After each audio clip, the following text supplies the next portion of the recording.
1940. Britain was losing the war. Hitler's submarines were sinking everything. Every convoy, every supply ship, every soldier trying to cross the Atlantic. Surrender was weeks away. One man stopped it. Not a general, not a soldier.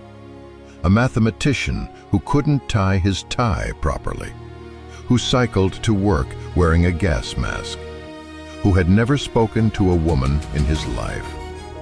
His name was Alan Turing. He saved an estimated 14 million lives, and his own government poisoned him. This is his story. To understand what Alan Turing did, you first have to understand what he was up against. The Enigma. The Germans had built the most sophisticated code machine the world had ever seen. Every morning, operators across the entire German war machine, submarines, Air Force, Army, High Command, would receive secret instructions. Set your rotors this way. Configure your plug board like this. Then every message would be scrambled, letter by letter, into complete gibberish. The total number of possible configurations? 150 million. If you took the fastest supercomputer in the world today and gave it one single Enigma message, it would still take a full year to crack it. The Germans were so confident in the Enigma that they never changed it. They used it for everything. Every battle plan, every troop movement, every submarine position. They believed it was mathematically impossible to break.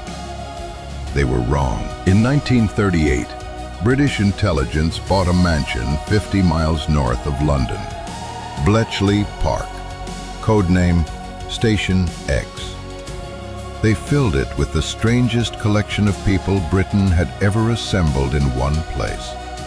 Crossword fanatics, chess champions, Egyptologists, paleontologists, a lawyer, a 19-year-old girl. No uniforms, no military discipline. One single mission: break the Enigma. At that age, one codebreaker remembered, you can just blaze away, half out of your mind with enthusiasm. You're not married. You don't have to worry about the kids and the rent. You can live like a madman and take almost no sleep. They worked in wooden huts, around the clock, through the Blitz, while German bombs fell on London. Most of them didn't even know what they were doing. One young woman only realized the stakes when a captured German codebook was rushed to her desk, still wet, with a blood stain in the middle. I realized, she said, that somewhere a German airman was still bleeding while I was decoding his codebook. The first breakthrough came from the Germans themselves. The Enigma operators were human, and humans make mistakes. Some operators, lazy or under pressure, failed to properly randomize their settings. Others, remarkably, used the same letters every single day.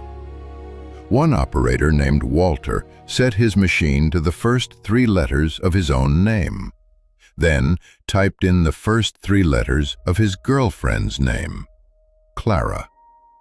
The code breakers at Station X loved him. Another operator used Tom Mix, an American cowboy actor from the 1920s who apparently had fans in Germany. And then there was the most valuable crib of all. Operators who began every message with Heil Hitler. Hitler, one codebreaker said, was enormously valuable to us. These human errors gave Station X their first footholds into the Enigma. But the German Navy was different. The Navy left nothing to chance.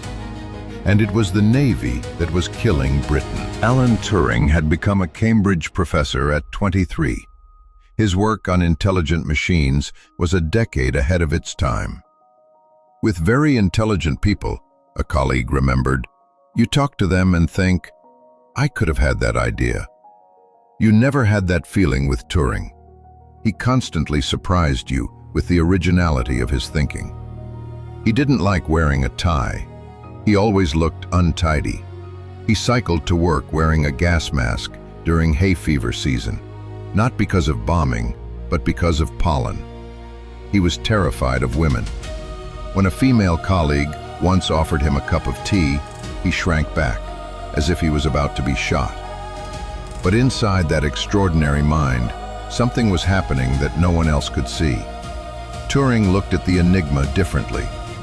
Everyone else was trying to find the solution.